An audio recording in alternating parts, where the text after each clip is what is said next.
Gentlemen, welcome back to the True Life Podcast. We are here with our friend, an amazing scholar, an amazing man who's wrote an amazing book called The Seven Deadly Sins, and we are working our way through them. Today we are on envy, which I gotta tell you, Dr. Solomon, as I've read through these sins and we speak with them, I feel like I live these sins every week because I'm studying them, I'm reading them, and I'm more aware of them. And this is kind of a tough one. This one hit home for Yeah, me. it It's a does real raise awareness. doozy. It makes you a little bit more self-conscious about things, doesn't it?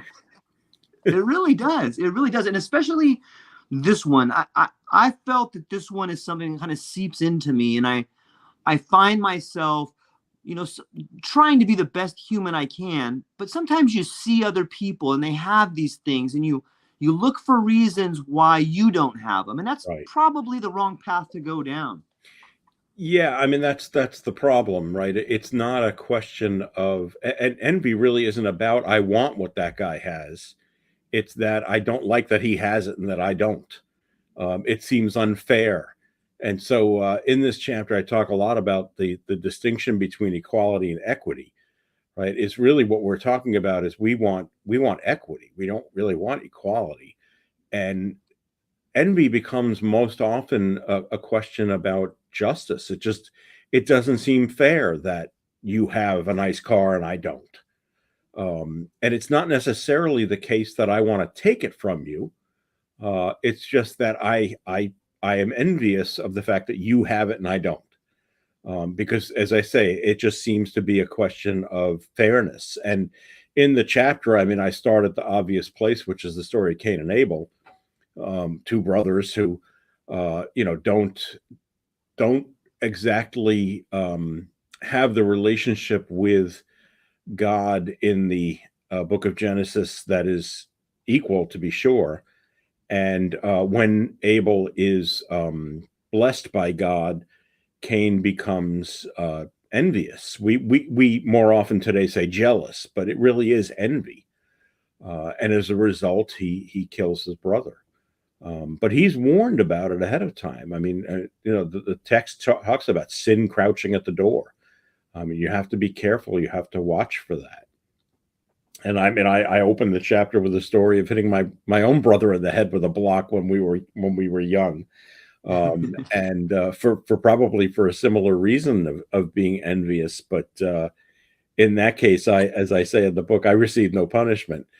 Cain's punishment is a little bit more severe, and it's an interesting legacy that he leaves. Then, of course, Yeah. The fact that you've carried it with you for so long, I don't know about the punishment, yeah. It's so funny. So the story is my brother and I'm 3 years older than he is. And when we were very, very young, I think I was probably, I don't know, I was probably 6 and he was probably 3. And I don't even remember what perpetuated it, but I hit him in the head with a wooden block, and opened up a gash in his forehead. And of course, my mother completely freaked out, and we went. I remember when we went down to our pediatrician who lived in our building, as was not unusual in New York City of the 60s and 70s, and he needed stitches. And I remember walking around in the hallway outside the examination room, hearing my brother screaming, thinking this is just horrible, and I wanted to go in there and save him. But it was the hilarious part about this is that my mother never knew the truth about it until we were both in our mid 30s, and we had come home to visit once, and we were watching home movies, and for some reason got onto that topic, and we told her what had actually happened, and she was absolutely horrified because the story that we had told was that the block fell off the shelf and hit him in the head, and she bought that for about 3 decades. Man, it's bringing it back to the story of Cain and Abel. In the book, you say he was exiled, not for Yeah. envy, but for the murder of his brother. That's kind of an interesting point right there. Yeah, I mean, we think about Cain as being the first murderer, right? And he's always invoked in that kind of a situation. But I mean, really, I mean, before the murder, what he's guilty of is the sin of envy. And really, that is what compels him to commit the murder in many ways. Um, and his exile is a punishment. I mean, he is, of course, he complains, he worries that, people will see him and they're going to want to kill him, as retribution. And so God gives him what's called the mark of Cain, the mark on his forehead, warning people not to kill him, that he needs to live out his life in exile with that guilt. Yeah, that's a second point where envy can actually change your appearance. In that particular story, I guess Yeah, he gets the mark, but it's right. still changing his appearance. And then you also talk about, envy having the ability, we hear stuff like green with envy Yeah, and how it changes yeah. your appearance. It kind of changes one's countenance, right? It changes your physical appearance, but also in some ways your emotional appearance, if you will. You project differently. And to be sure, we talk about people being green with envy, and that's an old medieval trope, but no one's really sure where it originates from. But it's this sense that, and I think the Genesis text also refers to Cain's countenance changing, right? It's just his entire sense of being has shifted, and that we have often sort of characterized somebody who's being envious as it just being pretty ugly, right? Envy is an ugly thing.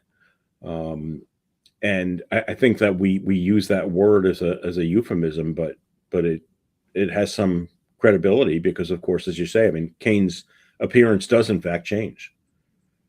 Yeah, when I look at it in myself, and if I ever find myself slipping into it, I feel it changes the way I see the environment, and it changes the way I act in the environment. And not only that, but it's contagious. It's like looking for other people. Like, hey, did you see what these people have, or do you see Yeah, that? And hopefully, you have someone around you strong enough to be like, hey, what's wrong with you, man? Look at all the stuff you yeah, have. But yeah. it's It's a problem of falling into to comparing yourself with everybody else. And of course, the age of social media has just oh yeah, been an unbelievable black hole for that, right? I mean, social media is all about comparison with others. And I talk in the chapter quite a bit about how social media has contributed to our culture being more and more hung up on envy and being envious of other people. And oftentimes, of course, the real sort of tragedy of this is that oftentimes when you're envious of someone on social media, it's actually pretty empty because what they're projecting that you're envious of is a complete artifice. It's made up. It has very, very little to no relationship to what reality really is like. So, I'll have friends on social media, on Facebook, who will post and seem like they're living this ideal life. And, for a moment, I do have these pangs of envy and say, gee, I wish I were living that kind of a life. But yeah, then I have to take that step back, as you say, George, and separate myself from the situation and say, well, that's not entirely real, and that's not the whole story. yeah.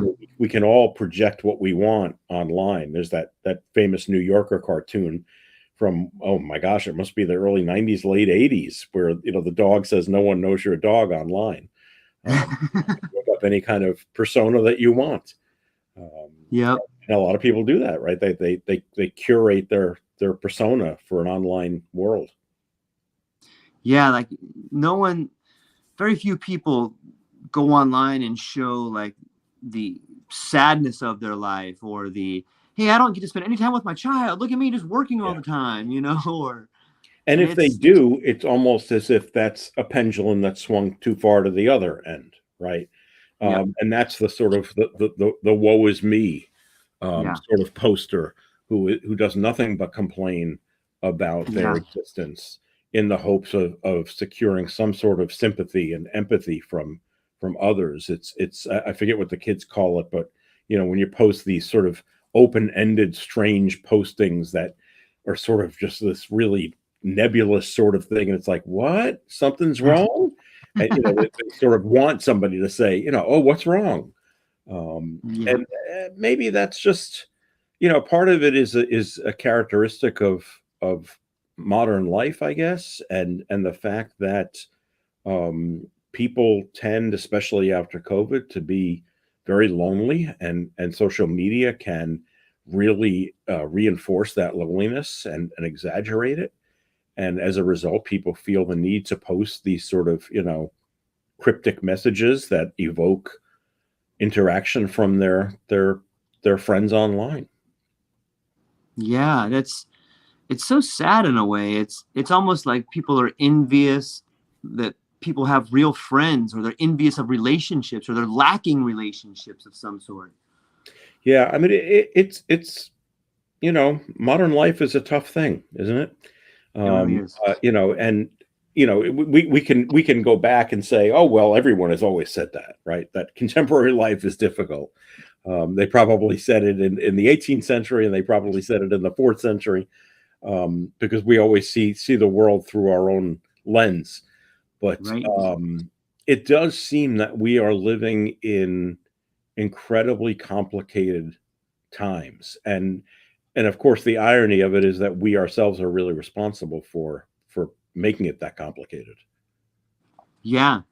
It if we'll fast forward and we'll come back.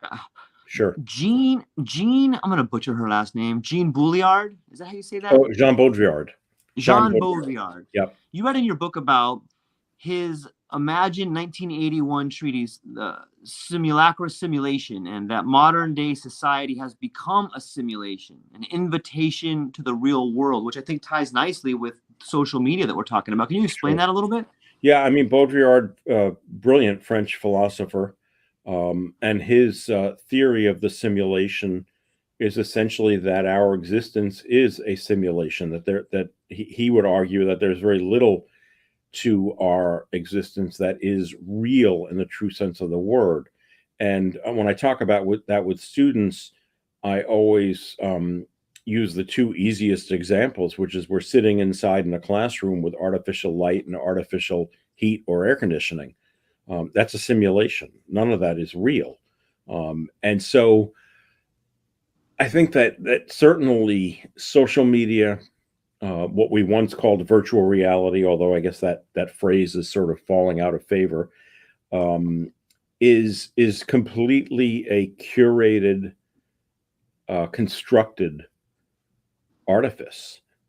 And if we get sucked into it, as sadly many people do with things like, Instagram, especially kids, it can really be have a tragic outcome where you just lose all ability to become objective, and you see everything through the lens of, well, I don't have what he has. I'm not doing what she is. I mean, and some of it is certainly social media, the way that it is constructed, invites that, right? Yeah. If you I mean, I have an Instagram account. I don't post on it because I'm still not entirely sure how it works, but I do kind of look around on Instagram, and I see people posting just the strangest things. It's there's this whole obsession with posting your food that you're going to eat. It's like, what? But I could see someone sitting there saying, "Oh, well, that looks really good, and here I am, with my TV dinner. And so what am I doing wrong?" And so it really does beg that kind of constant comparison. And of course, almost always it's a comparison where you come out on the short end. Yeah. Right? Why am I not as good as them? And it's a as is the case with a lot of these sins that we've talked about, a lot of it ends up being very, very damaging to self-esteem.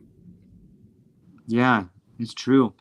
What in the event that we run with the simulation theory, do you think that what in the event that it is a simulation, is envy the antidote to the simulation? Like, is it like, oh gosh, like I can see envy. That means that it's just a simulation and I shouldn't worry about it. Or is it more of this tapping into to get you to perpetuate it? Yeah. What do you think I think about those? if you can see that it's envy, Right. then it's a positive thing and you've broken Yeah. out of the simulation, right? Yeah. If you have an inability to see that it's envy, then you are stuck inside the simulation and Yeah. you're caught up in the whirlpool. So a lot of this comes down to, again, perspective, and something which we talked about in one of our first conversations, the problem of objectivity and subjectivity, and our growing inability to be objective about the world around us. Yeah. I'm glad you brought up that book. It seems like just doing that research and reading it tends to be French philosophers for some reason that Yeah, really have nailed this thing down. Like, I think a good companion book is Guy Debord's The Spectacle of the Society, and he talks about the degradation of being into having. Like, we're human beings, and now it's like we're no longer being, we're just having, and then having slips into the appearance of having, and it just continues to degrade. And if you can see that timeline, like I can see it in my own life. Like, you used to own a house, now you have a mortgage, and you have a house, but you just kind of have the appearance of it because you never really own it, especially if you have homeowner fees. So yeah. it's what Well, what do you think it is about these? I'm sorry. part of it is our obsessively material culture, Mm, right? It's a problem where we still do measure ourselves and measure our worth oftentimes in terms of the things that we own, or as you say, the things that we have. We probably don't even own them.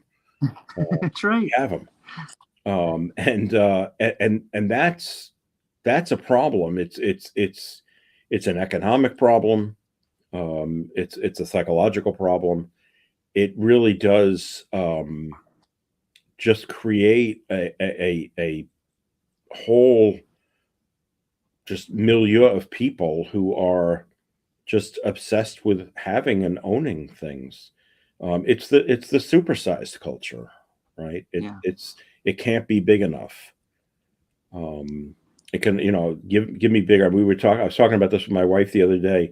It was funny. I forget where. Oh, we'd gone out to lunch on Saturday, something we rarely do, and we just went to a burger place.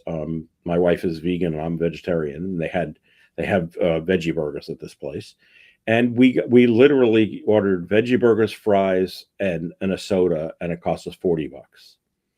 Whoa. And it was just, when did that happen?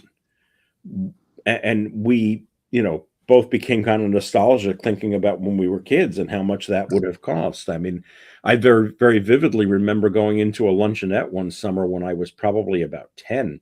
It was the first time anyone ever called me sir. I had babysitting money and I wanted to treat myself to lunch.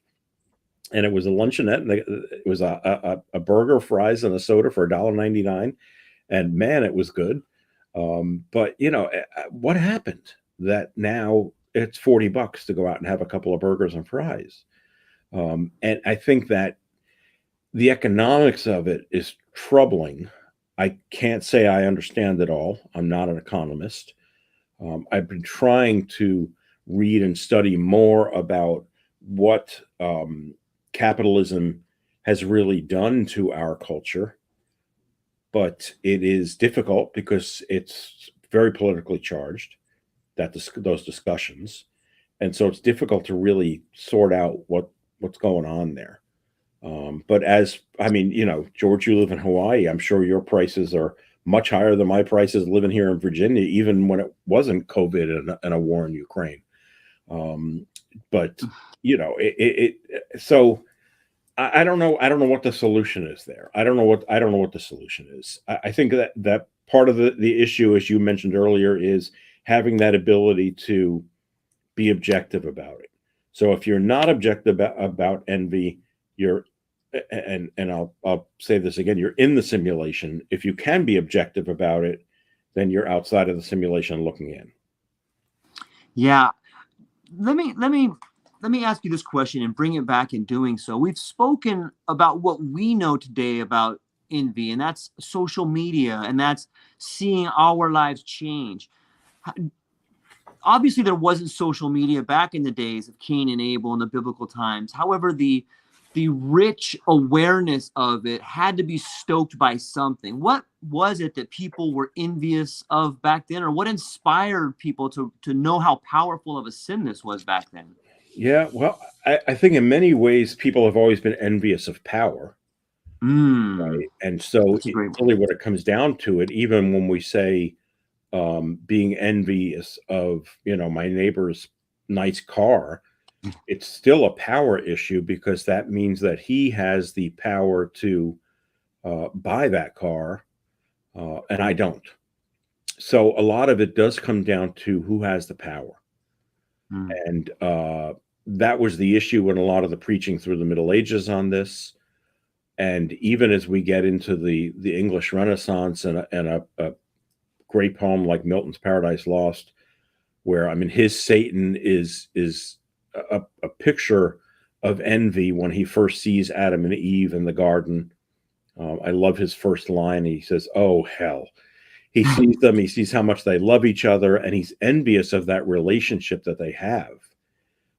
So much so that he even says at one point, in a different situation, I could love them, but he's out for revenge, and so he can't. But he does feel those pangs of envy. It's one of those curiosities about human beings, right? There's this conundrum that's gone on for a long time, and it's the conundrum of forbidden knowledge. mm, Right? We were given the ability to be curious and to want to know, but in some strange way, if we are going to go back to the Garden of Eden, we were told that we weren't allowed to know because it's the tree of knowledge that we're not allowed to eat from. So it's dangling something in front of us that then we're not allowed to have, and that's very confusing.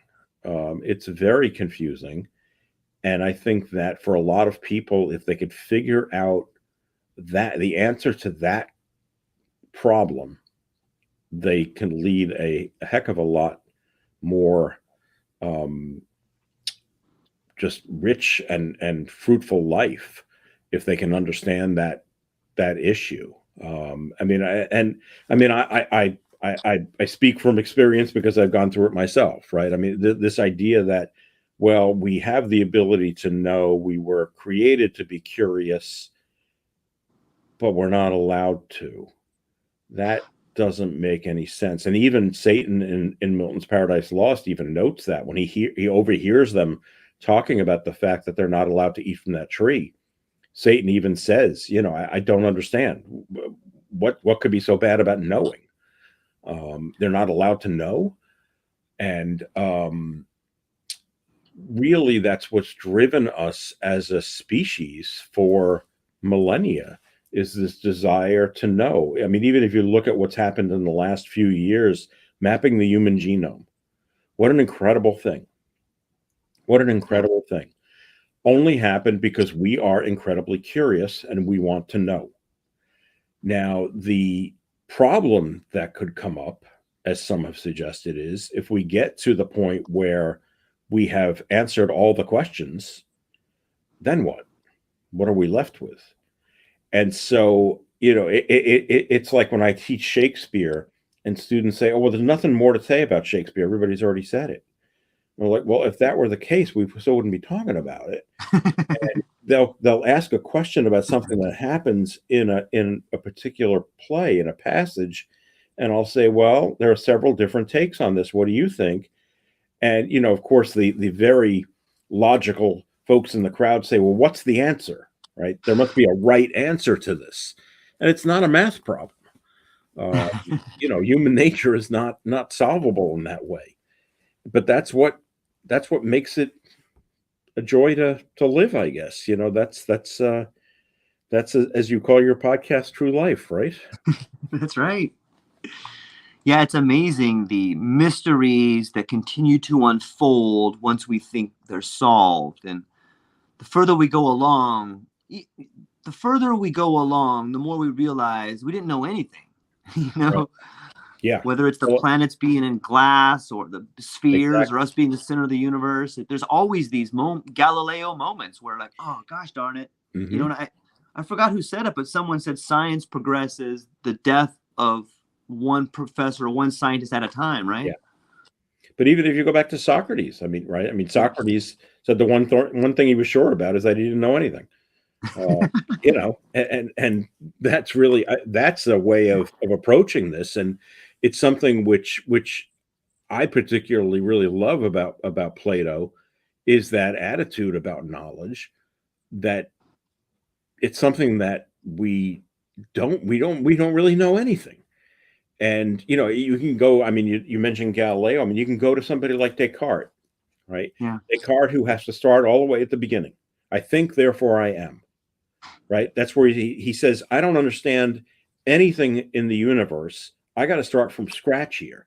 And the first thing I got to start with is my own existence. Do I exist? And he said, okay, I think, therefore I am. And Descartes was a Catholic. I mean, he had faith, but he had to start from scratch because largely what had occurred in the preceding 100 years is a complete shift in the really the literally the ground that we stand on, with the Copernican revolution and Galileo discovering that, gee, the Earth isn't at the center of the universe. And so, an entire generation, and that shift, that paradigm shift, right? What Thomas Kuhn calls a paradigm shift. We've experienced another one in the last 50 years with computers and the internet. It's happened so fast and it's moving so quickly that few people have had time to really assess what the hell has happened.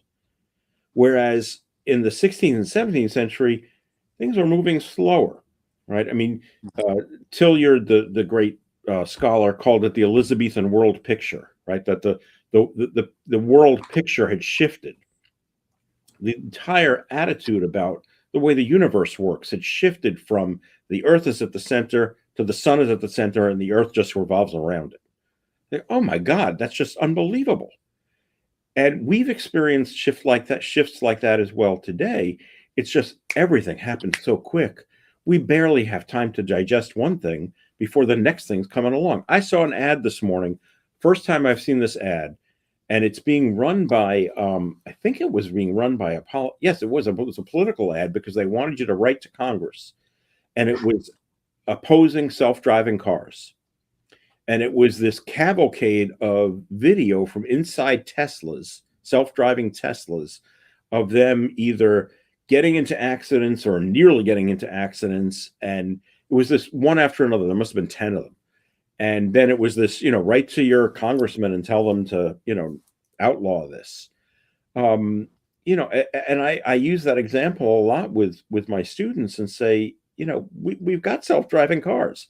We just haven't figured out whether or not we should. Right. Right. And so much of what technology and science and what happens in the name of progress, while it may be ultimately beneficial to mankind and womankind and positive for us as a species, we don't give ourselves enough time to really reflect on whether or not it is, because we're on to the next thing. Now, that wasn't the case back in the Renaissance, for example. I mean, the telescope, which Galileo used to prove Copernicus's theories, was something which had been invented for commerce. You looked out at sea to predict when shipping was going to arrive, so you could set the price on your goods. Galileo pointed it up in the stars and said, "Oh my gosh, look at this!" Those kinds of things are just incredible, and they're still happening today. It's just I fear that we don't hear enough about them because we're just moving so fast. If you want to read a really great scholar, a guy I really respect, and in the one in a million chance that he's listening to this, please contact me because I've tried to contact you. His name is Hillel Schwartz. Hillel Schwartz is an independent scholar. He's written, I don't know, 5 or 6 books, and he's written three in particular, which are they're mammoth, they're doorstops, and they are about things like sound or Mm. the facsimile and copy culture. And they're intriguing. They're incredibly meticulously researched and very, very well written. And he oftentimes has been able to pick up on those little nuanced changes and inventions that made a big difference, but because it was happening so fast, we barely caught it. I was reading this morning that Thomas Edison said something to the effect that he didn't invent anything, that it was all out there. He just was able Mhm. to kind of pull it together. It was a very interesting approach and attitude about invention for a guy who holds, I think, some of the most important patents in the history of the United States, to be sure, if not of mankind. Yeah, that seems par for the course. If you listen to Tesla, he says, "Oh, I was told this information." Or a lot of these Right. inventors say, "Oh yeah, well, it was always there. I just put it together." Yeah. Yeah. It makes me maybe that the idea of philosophy, this idea of going all the way back to the beginning of like, okay, let me start from scratch. I think, therefore, maybe that is the cure for envy. Maybe once you become envious, it's a signal for you to say, okay, I'm way out in the Yeah. weeds. And I think in your book, you write that envy is a sort of poisoning of the Yeah. mind. And it causes you to no longer see the world the way it is. In fact, you see this tainted idea of self-conscious, you know, uh, falling or something like that. Yeah, and that idea that the as you say, Tesla said, it came to him, and Edison says he's kind of pulling things together. It reminds me of the piece of Jewish folklore that before we are born, we have all knowledge. Mm. We know everything. And there's a folk tale that at the moment of our birth, an angel comes down and presses his finger on the top of your lip. And that gives us that little indentation, which biologists know has a medical name that I can never remember. And when the angel does that, it takes away all knowledge, and we're born tabula rasa, clean slate. Mhm. And from a Jewish perspective, that is the equivalent of the punishment for original sin that Catholics have and need to be baptized to rid themselves of. So that is the Jewish punishment in some sense for original sin is we had all knowledge, but our punishment is now we got to start from scratch. And so there's this idea, it's philosophical, it's theological as well, that the knowledge is all out there, right? I mean, it's the kind of the Jungian idea of the collective unconscious. It's all Right. out there. It's just we have to figure out how to tap into it. Yeah, And and you see that sometimes with like the mystic yeah, tradition, or the burning bush, or these people that get a glimpse of yeah, a remembrance, maybe. yeah, it's either a glimpse or I like that you say remembrance, right? Because it's there somewhere. We just have to be reminded of it. And so, there are people who have an incredible propensity for learning languages. Now, Mm. aside from the psychological phenomenon, which is real, which is, I mean, some people just their minds function in a certain way, and they're more likely to be able to pick up languages like that. There are others who would think that, well, you know it all. It's just a matter of you being able to piece it all together in the right way. And I think there's something to that. There's something to the idea that a lot of these, I don't want to say facts because they're not really facts, but a lot of these nuggets is a terrible word.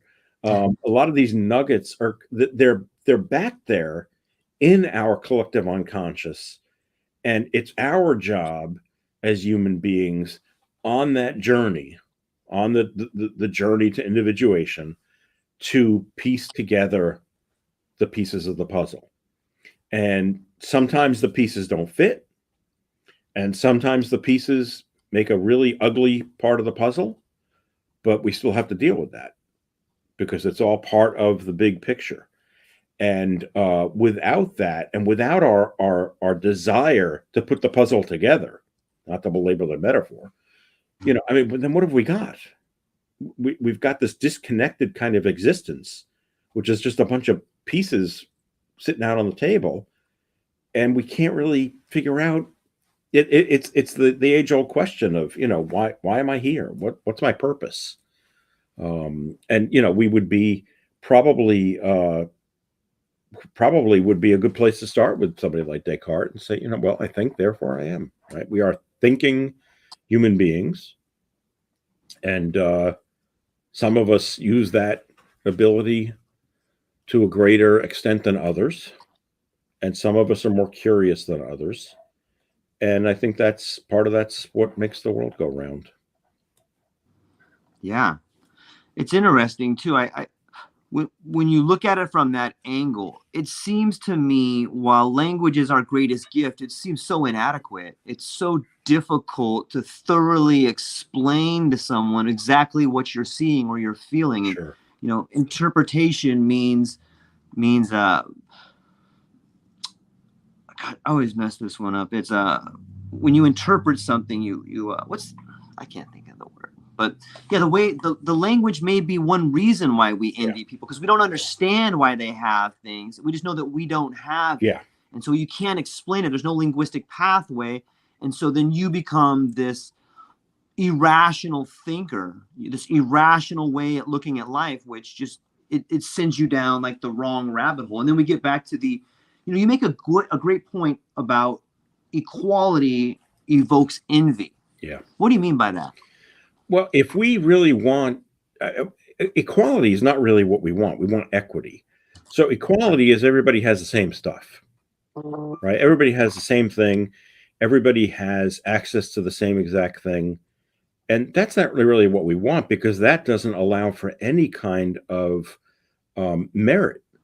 If I do something better, if I happen to be harder working, what we want is equity. We want in many ways, we want the ends to justify the means, right? We want what we get to make sense and be just according to some law of the universe that only we can construct.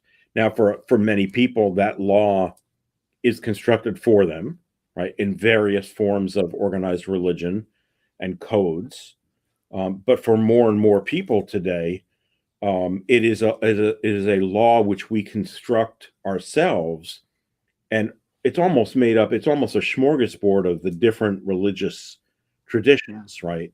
So maybe I prescribe to the Ten Commandments, and I buy that code, but it doesn't mean that I buy everything that's in the book in the Old Testament. And instead, I'm going to look at the Four Noble Truths of the Buddha, and I'm going to throw that. It becomes a kind of a stew, and that, I think, is where we have gotten to as a species here in the 21st century, right? Through all of our challenges to faith and our challenges to science, that we've come to an interesting point today where we'll talk about this when we do our wrap up on the book in a couple of weeks. We really are, I think, sort of on a precipice here, and it's an exciting time, but it's also scary. Yeah, it does seem like that to me. Like I truly believe we are in a Copernicus moment. Like we are building up to something greater than we could possibly imagine. We have breaking down so many barriers and so many walls, and it's everything dissipates before it comes back together. I heard a good analogy one time. I think it was Alan Watts that said, think of us as like a bottle of ink, and you take it and you throw it against the wall and smash, and all the ink begins to flow down the wall in this blot. And then as it gets down, it makes these really beautiful curly cues and intricate marks. And then we look at those little intricate parts and go, oh, that's us. But actually it's all of us. We're all the same thing. And it's us becoming, and maybe that's part of envy. Maybe part of envy is saying like, yeah, that is you. Like, look at that. Look how awesome that is. That's you. Congratulations. You did it, or this can be you. And if people can learn to see envy from instead of it inside the simulation where it's upsetting you and it's poisoning you, maybe the idea of envy can be like, hey, congratulations. Look at us. Look at what we did. We this is love. Envy can be a form of love if you're willing to notice that other as yourself. Maybe that could be a better definition of what envy is trying to show Yeah, us. I mean, I think you're right. I mean, envy can transform into love and respect, given Yeah. the right mindset. But that if you are really engaged in envy and you are a truly envious person, that is really going to be a challenging thing for you to overcome. To get to that point where you can move away from, oh, I'm envious of what you just did, to I respect what you just did and congratulations, great job. That's difficult, and it's difficult, I think, because we've been taught from a very young age to compare ourselves to others. Yeah. Yeah. Yeah. I think in the latter part of this chapter, you begin to talk about how it's, I think you quote Charles Taylor and say that it's an idea of radical Yeah, reflexivity. yeah, Can you talk about that a little bit? yeah. I mean, so Taylor is a Canadian philosopher, written several really important landmark books. And he talks about this concept called radical reflexivity, which largely really grows out of Augustine. And it is this idea of just this extreme ability to reflect, to look within instead of constantly looking without. And we tend to, especially in the Western world, be so focused on the exterior that we've lost our ability to really do that kind of reflexivity that he's talking about, where we can reflect and look inward. It's a very important part of being a human being. And in many ways, it is something which has been lost. And again, I don't mean to beat a drum, but a lot of it has been because of technology, and our inability to shut off, turn off. I mean, what was Timothy O'Leary's thing about? It was Turn on, tune in, and drop out. That's it. Yeah. So I mean, this is this is sort of the opposite, right? Uh, this idea It is that the opposite. really what we need to do is pull the plug. And people do that now, right? I mean, they go on these Yep. retreats where they give up their cell phone for a week or whatever it is, and it's very strange that we have to do that, but it's that insidiousness of the technology that we can't get away from it, and it does really promote that comparison, that constantly. I'm one that responds to email as soon as I get it. If I get an email, I'm responding right away. And to be honest, most of that is because I'm afraid that I'm going to forget.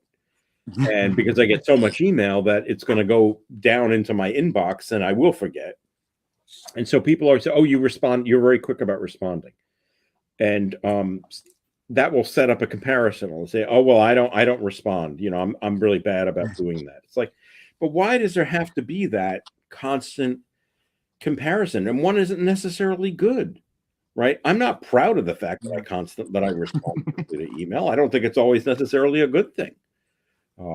But it's that we're always set up comparing ourselves to others. And as I say, it started in the schoolyard, right? Yeah. Yeah. It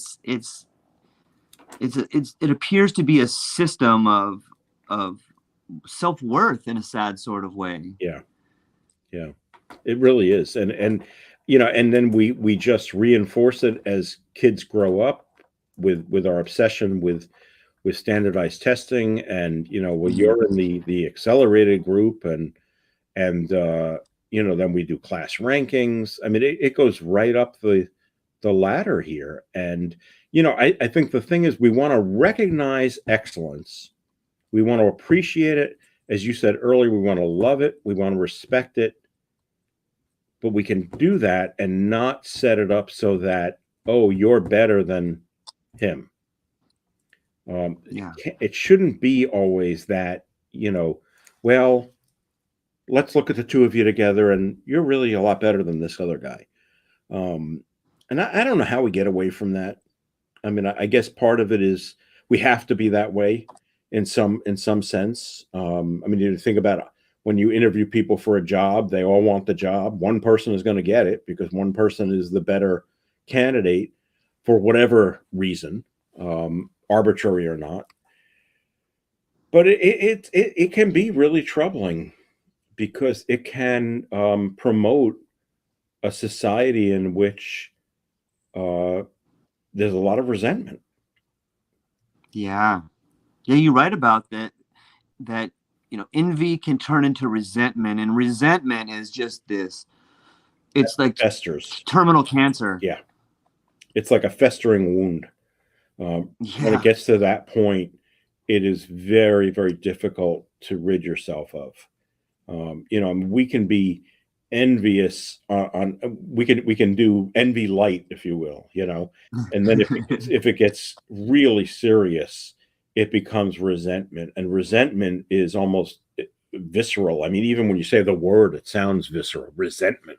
Yeah. It's very painful to have that feeling of resentment.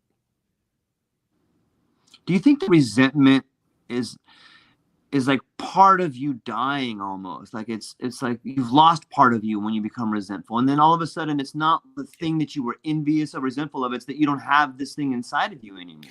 Yeah. And really that's what all of these sins are about, is that part of you dies when you commit these sins, when you engage in this kind of activity. A part of what makes you a human being is lost. And I think that there is the possibility of regaining it. I don't think it's lost forever.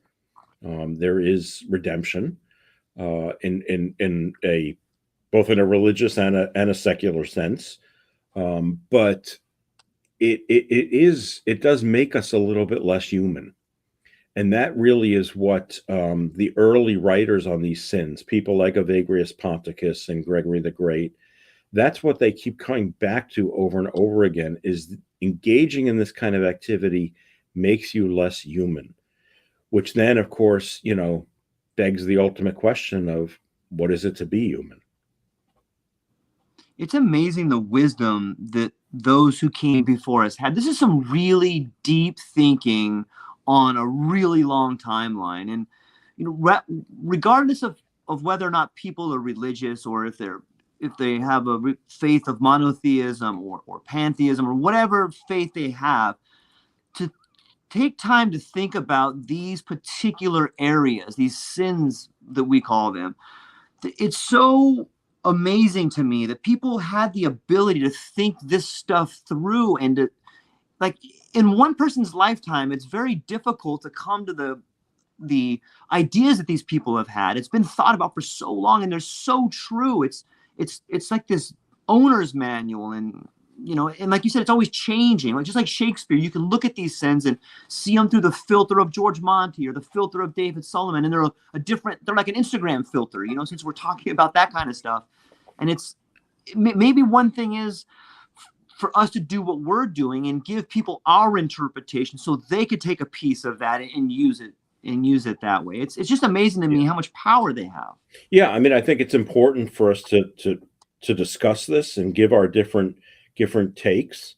I mean, it was Nietzsche who said, there are no facts, only interpretations, right? Yeah. So, it really is about interpretation. And I think the more that you read about this, the more that you think about these kinds of issues, about what it is that makes us human, it does advance us just as human beings. I mean, I started reading a novel that I had gotten about 2 years ago.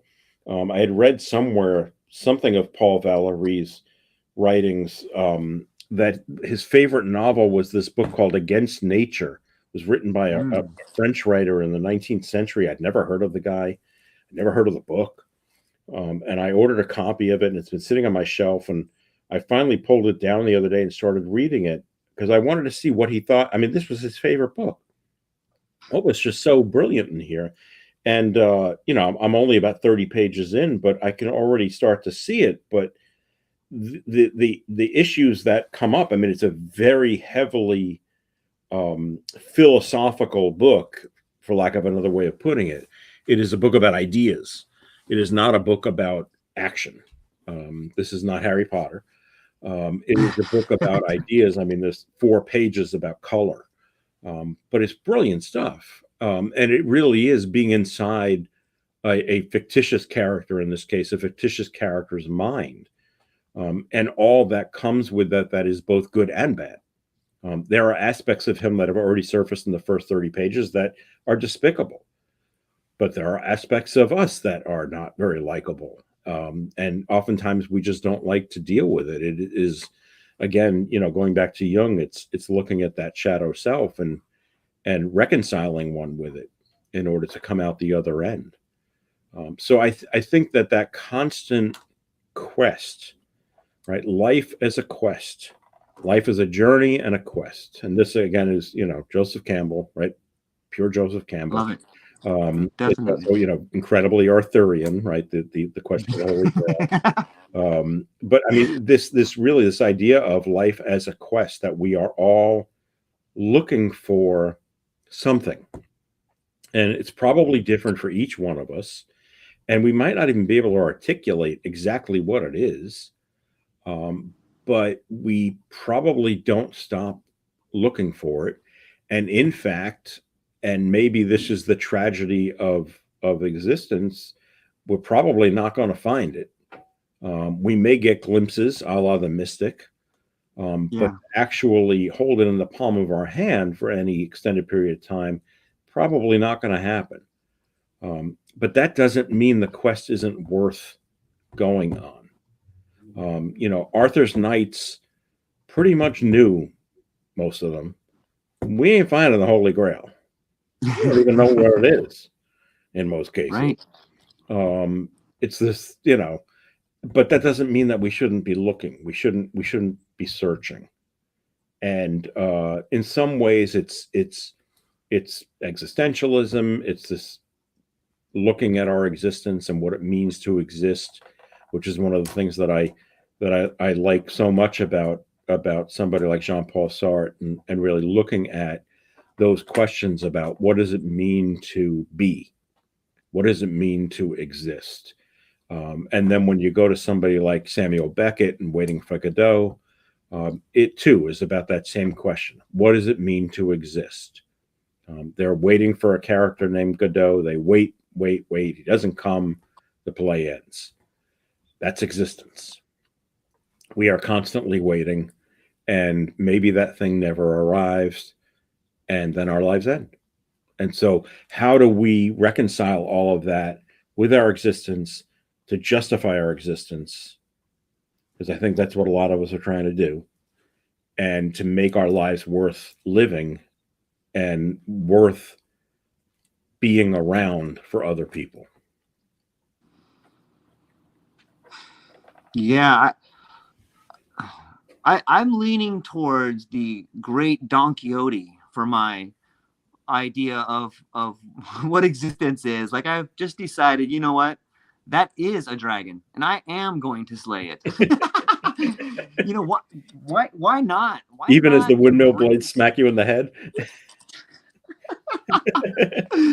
Me and Rosinante, we are riding out there. There you We're go. gonna figure this thing out. There you go. That's what we got to do. And it's yeah. Right? I mean, and I think that think people so. who live that kind of I don't want to call it a fantasy life, but there is something about using our imagination in everyday existence. I mean, if we imagine ourselves as being on that quest, like Don Quixote, right? Yeah. Maybe there's not something so bad about that. We look down our noses at that and say, well, isn't that silly? And that guy's delusional.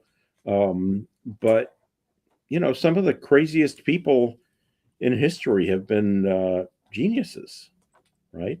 Yeah, I think that's how Walter Isaacson in Steve Jobs' biography starts the book by saying the people who are crazy enough to think they can change the world are usually the people that can. Yeah.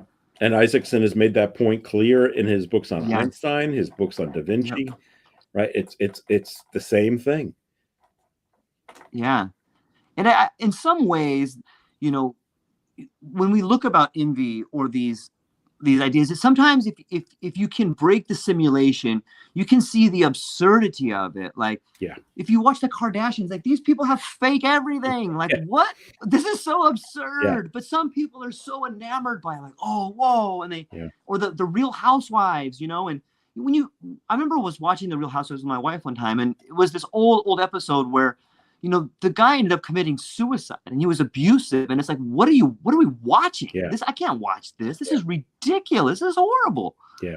You know, and when I think of envy, one way for me that I'm able to pull myself out is to see, hey, you could be envious about this, but maybe this is an example of what I need to work on. Or maybe this is an example of what the problem is that I can help. You know, and if you can just shut off the bells and whistles for a minute and go, okay, what is this really telling me? Okay, I need to work on myself here. You know, that's a good way to get out of it. Yeah, George, you're big on the mirror, right? That you see this stuff as a mirror to look at yourself, which is an interesting way to engage in that kind of radical reflexivity, right?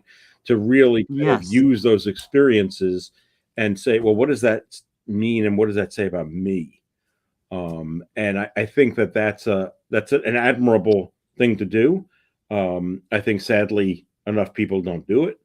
And you know, all you have to do is see the popularity of all of that kind of reality television, which boggles my mind. I don't get it. And why? And I often wonder, you know, people watching it, a lot of them will say, oh, well, I know it's not real. And it's like, okay, so then I have to ask, so why are you watching it? And, you know, I have a good friend who is listening to this podcast, so she'll appreciate this, but she likes to watch the hoarding shows and the My 600-Pound Life, or whatever the heck that show is called. It's like, why are you watching that? These people are miserable. And, you know, some of it is, let's bring it back to envy. It's, well, you know, I'm better than them. Yeah. Right. You know, it's regardless of how bad I might be, at least I'm not that bad. And I don't know. That's just a troubling sign of our times, I think. Cue the Prince song. Yeah, this is what it sounds like when doves cry. Yeah, exactly. Yeah, we'll be on the road next week, folks. Yeah. The revival. We're gonna have a long revival. Yeah. Well, fantastic. I want to be mindful of your time. Yeah. Is there anything else you want to leave us with as far as envy or sins or what we got coming up next? I don't think so. I mean, next week we'll talk about sloth, which is essentially most people think of as laziness, but it isn't really laziness. We'll talk about why. And it is the last sin that I covered in the book, perhaps not ironically. And we'll talk about what that means and why it is a sin, considered a sin. And then from there, we'll move on the following week and wrap things up and solve all the world's problems. People are probably so envious. All right, Doctor. Well, I appreciate your time. Have a great rest of your day, and we'll get back at them next week. Thanks, George.